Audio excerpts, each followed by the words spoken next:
প্রিয় বন্ধুগণ, এই তাপ প্রবাহ সৃষ্টির কারণটা ছিল এই সরকারের আমলে সারা বাংলাদেশে খাল দখল, সারা বাংলাদেশে গাছ কেটে সব নিধন করে দিয়েছে।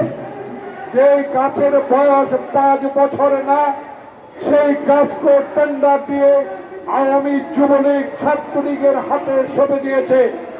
আজকে এই তাপ প্রবাহের কারণ বাংলাদেশে এই 15 বছর ক্ষমতা দেখে যারা মেগা প্রকল্প লুট করেছে, তেমনি পরিবেশের গাছ খালও লুট করে বাংলাদেশে এই তাপ প্রবাহ সৃষ্টি করেছে বলে জনগণ ইতিমধ্যেই বলা শুরু করেছে।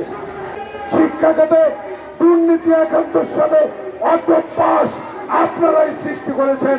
এখন স্কুল কলেজ প্রাইমারি স্কুল বন্ধ না করে দিয়ে 10 জন লোককে স্টকে মৃত্যুবরণ করতে হয়েছে। এর দাবিদার এই সরকার। আজকে ফেলানির লাশের বিচার চায় না।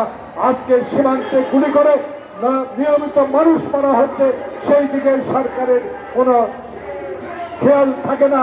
এই সরকারের খেয়াল থাকে একটাই, কি করে আধিপত্যবাদ বিচার, আধিপত্যবাদ যারা আজকে এই দেশে প্রয়োগ করবে তাদেরকে বন্ধু ভেবে বাংলাদেশকে তিস্তার পানির হিস্সা থেকে আজকে তারা প্রত্যাহার করে নিয়েছে পানি।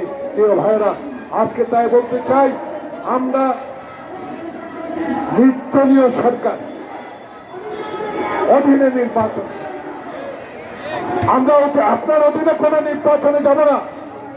যতই লেখেন, যতই ভোট চুরির কথা বলেন, বাংলাদেশে যে লুটতরাজ কানাডায় বাড়ি, ব্যাংককে বাড়ি, মালয়েশিয়া বাড়ি, থাইল্যান্ডে বাড়ি যারা করেছেন, তাদের বিচারের আওতায় এনে 2-একটা শাস্তিমূলক ব্যবস্থা গ্রহণ করেন। তাহলে তো মানুষ বুঝবে আপনি জনগণের সরকার, আপনি মানুষের সরকার, আপনার ভোটের সরকার।